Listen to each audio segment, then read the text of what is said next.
हमारा सपना देखे थे शास्त्री जी और सर लीडर, जाति की राजनीति करने में लीडर मरे हुए हैं।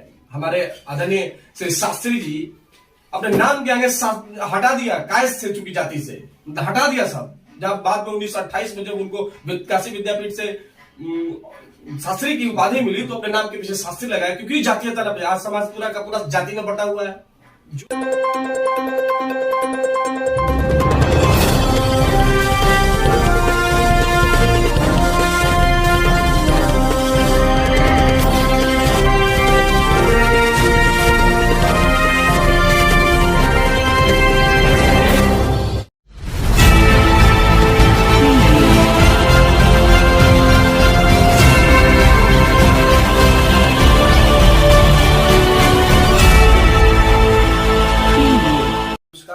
आप देख रहे हैं दिव्य भारत मीडिया। आज हम बात करेंगे जिनकी पुण्यतिथि है, सही मायनों में जो भारत की मिट्टी के शान थे। आज हम उनकी बात करेंगे लाल बहादुर शास्त्री जी की।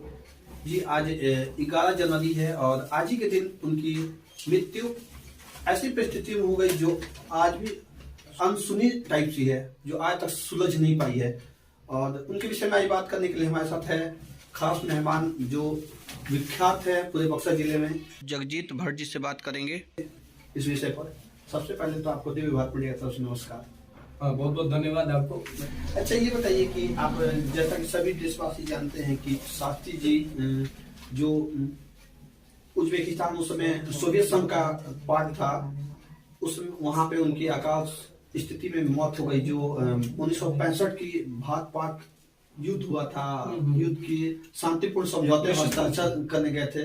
तो अच्छा, इसकी वो जिस प्रकार से उनकी जीवन से जिस प्रकार से आप परिचित हैं लोग, उसके बारे में कुछ बताइए। क्या ये सर जीवन, सबसे पहले तो मैं पुण्यतिथि को नमन करना चाहता हूँ। एक महान विभूति, एक लीडर्स ऑफ द लीडर्स इनको कहा जाता है, क्योंकि ये लीडर्स मरते नहीं है साहब, ये लोगों में जिंदा है। और वैसे मैं इसलिए कह रहा हूँ कि ये जिंदा है क्योंकि जो इनके अंदर थी, एक कहते हैं ना कि सिंपल लिविंग हाई थिंकिंग। आज तक भारत में अर्जन सिंह ने एक बात कही थी, जब ये वॉर की आपने जो बात कही, वॉर के बाद उस समय हमारे चीफ एयर मार्शल जो होते थे अर्जन सिंह हुआ करते थे। और अर्जन सिंह ने एक बहुत बड़ी बात कही थी इनके विषय में, मैं आपके माध्यम से, आपके चैनल के माध्यम से लोगों को बताना चाहूंगा। उन्होंने कहा था कि इस तरीके का प्रधानमंत्री इस देश को नहीं मिल सकता। आप जानते होंगे वो वीवीआईपी कल्चर के खिलाफ थे। आप जानते होंगे कि वो लोगों की सेवा के लिए, सेवा उनके दिलों में बसा करती थी।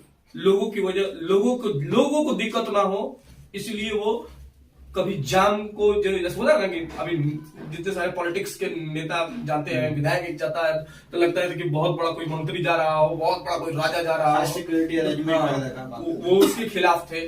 वो सबसे बड़ी चीज आज नेताओं में जिस चीज की कमी है वो टाइम की पंक्चुअलिटी। आपको जानकर के ताजुब होगा कि वो जितने टाइम के पंक्चुअलिटी थी उनके अंदर, कोई जवाब नहीं था उनका। अपने बेटे को छोड़ दिया था एयरपोर्ट पे, अगर आपको कभी मालूम हो। एक उनके बच्चे हैं, उनके तो बहुत सारे, मतलब 4 बच्चे थे, लेकिन उनमें अनिल शास्त्री जी हैं। उनको एक बार ऐसा घटना हुआ कि उनको छोड़कर स्टेशन के बीच में 5 मिनट वो देरी किए, चले गए छोड़ करके। समझिए कोई इतने, आज नेता पंक्चुअलिटी है, सिद्धांत, उनके मोरल वैल्यूज को नेताओं से सीखना चाहिए कि जितने वो सिद्धांतवादी थे, आज वो नेता सिद्धांतवादी नहीं हुए। नेहरू की पहली कैबिनेट में, मैं आपके माध्यम से सभी लोगों को बताना चाहूंगा कि नेहरू की पहली कैबिनेट में जब वो बने और रेल की घटना हुई, तो रेलवे की घटना हुई, उस समय ये रेलवे मिनिस्टर हुआ करते थे, उन्होंने तत्काल अपना इस्तीफा दे दिया था। जबकि नेहरू जी मना कर रहे थे, कह रहे थे कि नहीं आप मत दीजिए। वो बोले कि नहीं, मैं अपने मोरल ग्राउंड पे इस्तीफा दे दूंगा। आज नेता इस्तीफा देगा जी, दवा देने के बाद सवाल ही पैदा नहीं होता कि इस्तीफा किस चिड़िया का नाम, वो जानता ही नहीं है कि रेजिग्नेशन दे नहीं सकता है। ये पहले देश के ऐसे रेल मंत्री बने जो एक ऐसी घटना हुई थी। रही बात, आप ताशकंद फाइल पे जा रहे थे, तो देखिए पूर्ण रूप से पॉलिटिकल मामला है। एक यही नहीं है, बहुत सारे लोग हैं जिनका रहस्यमय मृत्यु हो गई। सुभाष चंद्र बोस जी हैं, ये हमारे जो राजीव दीक्षित जी हैं वो हो गए, उसके बाद से हमारे ये पंडित दीनदयाल उपाध्याय जी हो गए। तो बहुत सारी रहस्यमय मौतें हो गई और उनका आज तक कोई जो फाइल है, बड़ा ताजुब की बात है कि प्रधानमंत्री इस देश में मर जाता है और फाइलें सब नहीं खुलती। सर उस समय ये जो सोशल मीडिया का भी प्लेटफॉर्म नहीं था कि उस चीजों को ऊपर हाई लेवल तक पहुंचाया जाए। सर ये देखिए, सोशल मीडिया का, इसमें कोई मेरे से अगर मेरा पर्सनल राय जानना चाहेंगे तो उसमें सोशल मीडिया उस जमाने में ये रोना नहीं रो सकते हैं। रोका जा सकता है कि हमारे नेताओं में पॉलिटिकल विल की कमी थी। और इंटरनेशनल जो पॉलिटिकल प्रभाव होता है उसके प्रभाव में ये लोग यहाँ के नेता आ गए थे, जिसकी वजह से ये फाइलें नहीं खुल सकी। नहीं तो देश का प्रधानमंत्री महाराज मर जाएगा और कोई उसका फाइल तक नहीं खुलवाएगा। डूब मरना चाहिए उस समय के नेताओं को जो उस समय का फाइल नहीं खुलवा सके। दर्शकों को हम बता देना चाहते हैं कि 10 और 11 जनवरी सुबह के 2 बजे रात्रि की बात है, जिसमें आपातकालीन स्थिति में उनके अपने होटल के कमरे में उनकी अंतिम सांस लिया उन्होंने और इस दौरान वो अपनी मृत्यु को प्राप्त हो गए। हालांकि बहुत सारी चीजें ऐसी है जो लाल बहादुर शास्त्री के बारे में सर्वे के अनुसार पता चला है, लेकिन उनका हालांकि पोस्टमार्टम नहीं हो पाया था कि उस चीजों को जाना जा सके। और ये बताइए, देखिए उनका एक देखिए मैं बता रहा हूँ, पोस्टमार्टम की ही बात है, कितनी हास्यास्पद बात है। देश का प्रधानमंत्री मर जाता है, पोस्टमार्टम तक नहीं होता है। पोस्टमार्टम लास्ट रात में उनके साथ कौन था? अब ये तो हम जाएंगे तो एविडेंस में और फैक्ट में जाने लगेंगे, हम लोग एडवोकेट आदमी, फिर जाएंगे तो फिर कहेंगे कि कहाँ जाने लगे आप लोग। तो ये सोचिए कितनी हास्यास्पद बात है, प्रधानमंत्री मर जाते हैं इस देश के अंदर, उनका पोस्टमार्टम नहीं होता है। तो ये सवाल है सर, और ये सवाल हमारी जिम्मेदारी, हम लोग तो बोल रहे हैं पब्लिक में, सवाल यहाँ के पार्लियामेंटेरियंस का था कि पार्लियामेंटेरियंस क्यों नहीं इसके अगेंस्ट में अपना वॉइस रेस किए। हमारे और आपके, हम लोग का देश इतनी जागरूक नहीं है सर कि वो प्रधानमंत्री मर गए तो इतने जागरूक यहाँ के डेमोक्रेसी में लोग नहीं है कि आपसे सवाल पूछ लेंगे कि प्रधानमंत्री, उसको भाई खाने तक का समय नहीं, खाने तक के लाले हैं तो प्रधानमंत्री मर जाता है तो क्या फर्क पड़ता है यहाँ पे। उनका एक नारा था, जय जवान जय किसान। कितने स्तर से उनसे प्रभावित है? मैं तो बहुत सारे प्रभावित हूँ। मिल्क का जो रेवोल्यूशन, व्हाइट रेवोल्यूशन जो आया वो क्या था? अब मतलब पूरे भारत में आप जानते होंगे दूध क्रांति बोलते हैं। अब आप अगर ये देखें किसान उनके विषय में, जवानों के विषय में, जवानों का एक किस्सा मुझे याद है कि जवानों के विषय में एक बहुत बड़ी बात कही थी कि जब जिस समय वो बने थे उस समय वॉर हुआ था, तो वॉर में उन्होंने, पाकिस्तान ने जब हमारा जमीन एक्वायर किया, लैंड एक्वायर कर लिया, तो आप जानते होंगे कि उन्होंने बॉर्डर खोल दिया। आप ये बात जानते होंगे कि बॉर्डर खोल दिया, बोला कि तुम हमारा कश्मीर ले लोगे, जम्मू ले लोगे, हम पूरा का पूरा पाकिस्तान ले लेंगे। इसलिए मैंने अर्जुन सिंह की बात आपसे कही कि अर्जुन सिंह ने कहा कि ऐसा प्रधानमंत्री ना मिला और ना भविष्य में कभी मिलेगा। अब सिंप्लिसिटी की तो सर बात ही क्या करना है, नीचे बैठ के खाना खाते थे सर, नीचे बैठ के खाना खाते थे, फिएट कार लिए थे। मैं क्या बताऊंगा, ये पढ़ने की चीजें हैं। फिएट कार लिए थे, प्रधानमंत्री होते हुए फिएट कार लिए, लड़के जिद करने लगे कि पिताजी एक हम लोग प्रधानमंत्री के लड़के हैं तो कम से कम एक कार बनती है। उस कार का लोन जो है नहीं दे पाए थे। बाद में इंदिरा गांधी जब बहुत प्रभावित थी तो इंदिरा गांधी ने वो लोन माफ कराया और घर में भी चूंकि बहुत दिक्कतों का सामना करना पड़ा था। तो भारत के नेता और भारत के लोगों के लिए, इसीलिए मैंने आपसे कहा कि ये लीडर्स ऑफ द लीडर्स थे, लीडर्स ऑफ द लीडर्स। में इनको बार बार इसलिए कह रहा हूं, लेकिन इनको किसी ने फॉलो करने का काम नहीं किया। आज देखिए वीवीआईपी कल्चर नेताओं का, वो वीवीआईपी के कल्चर के खिलाफ थे। बोलिए गलत बोल रहे हैं तो बताइए। जो चीज उन्होंने किया, आज हम लोग जयंती उनकी मना रहे हैं, लेकिन जयंती तब सफल मानी जाएगी जब उनकी बातों को हम आत्मसात करें तब, और ना कोई मतलब नहीं बनता है सर। क्योंकि भारत कृषि प्रधान देश है, कृषि की बहुत बड़ी भूमिका है और उसमें भी नारा जय जवान जय किसान। क्योंकि पहली बार जवानों के मायने में बात करें तो पहली बार ऐसी अभी रिपोर्ट आया है कि किसानों में भी कटौती, माफ करिए सोल्जरों में भी कटौती की गई है।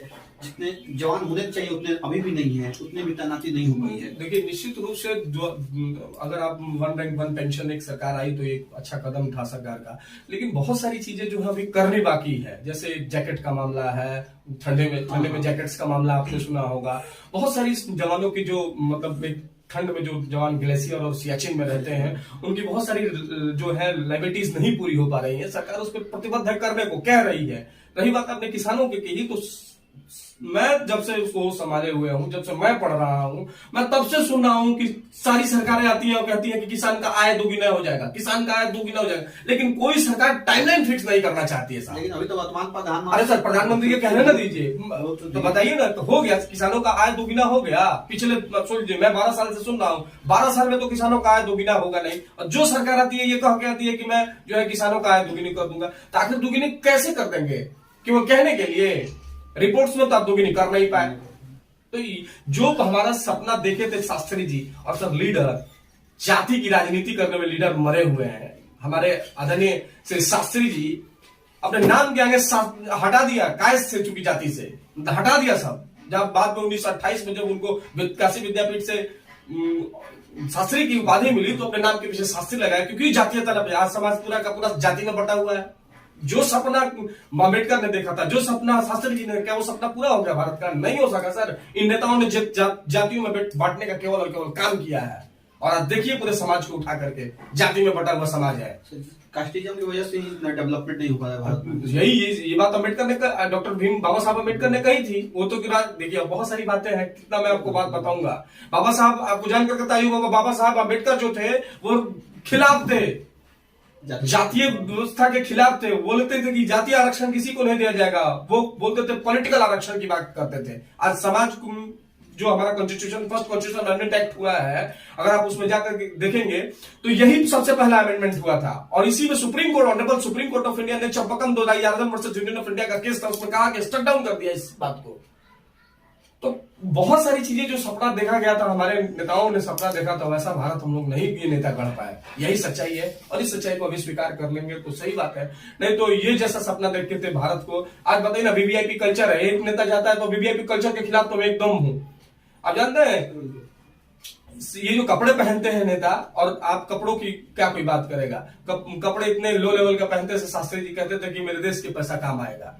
बोलते थे सिक्योरिटी का क्या जरूरत है, सिक्योरिटी उन लोगों को दीजिए, हमारे जवानों को पैसा खर्च होता है। वहीं तो उसी दौरान एक बार ऐसा हुआ था कि देश में भूखमरी आ गई थी, तो एक बार समय का भोजन भी उन्होंने बंद कर दिया और पूरे देशवासियों से अपील की। अब ये सोचने की बात है कि कैसे हमारे प्रधानमंत्री हैं वो, कि क्या वो उस सपने पे हम लोग हैं? आज नहीं है कि एक प्रधानमंत्री इतना अब मैं तो, आप पता नहीं जानते होंगे कि नहीं, मतलब कांग्रेस की सरकार में जब जिस समय इनको नाम सजेस्ट किया गया, मैं शुक्रगुजार हूं ऐसे नेता का, के कामराज। आपने नाम नहीं सुना होगा या सुना हो भी होगा तो अच्छी बात है। के कामराज वो पहले व्यक्ति थे नेहरू कैबिनेट में, उन्होंने उनका नाम सजेस्ट किया और कहा कि इनसे बढ़िया कोई नहीं हो सकता है। तो समझिए कि उस समय के नेता भी थे कि उनके सिद्धांत थे, मोरल वैल्यूज थी, अपने सिद्धांतों पर गए। आज नेता का कोई सिद्धांत नहीं है, किसी का कोई सिद्धांत नहीं है महाराज। है किसी का सिद्धांत? आज मेरी राजनीतिक महत्वाकांक्षा जहां पूरी होती है मैं आपके साथ मर जाऊंगा। कल मैं उनका विरोध कर रहा था, आज मैं उनके साथ नहीं हूं। मैं परसों वो मेरे साथ थे और आज मेरे उनके कोई पॉलिटिकल डिफरेंसेस आ गए, मैं उनके साथ हट गया। आप बीजेपी का ही ले लीजिए, सबसे ज्यादा ममता बनर्जी का विरोधी लोग कर रहे हैं, कर रहा है ना। और यही कैबिनेट में बैठी थी अटल बिहारी वाजपेयी की सरकार में बैठी थी ना। कांग्रेस को ही ले लीजिए, तो सारे का सारा को तो यही है। और ऐसा सपना देखा था हमारे शास्त्री जी ने, ऐसा सपना देखा था अम्बेडकर ने। जो सपना देखा था उस सपने से बड़ी दूर है हम लोग। अब आप सुन रहे थे जगजीत भट्ट जी को, जो सिलसिलेवार तरीकों से शास्त्री जी के बारे में बताया। बहुत सारी चीजों को हालांकि डिफाइन कर रहे थे, समय के अभाव चलते उस चीजों को डिस्कस नहीं हो पा रहा है, लेकिन हर एक उस पॉइंट को, हर एक किसान के मुद्दे को जिस प्रकार से वो आगे लाना चाहते थे, किसानों को, जवानों को आगे लाना चाहते थे, उन्होंने प्राथमिकता दी थी। उस चीजों को उन्होंने एक अलग रूप में देश को परिवर्तित करने का नया लक्ष्य दिया था। और इसी साथ कैमरामैन अभिषेक सर, मैं प्याम सौदा, जय हिंद, जय भारत।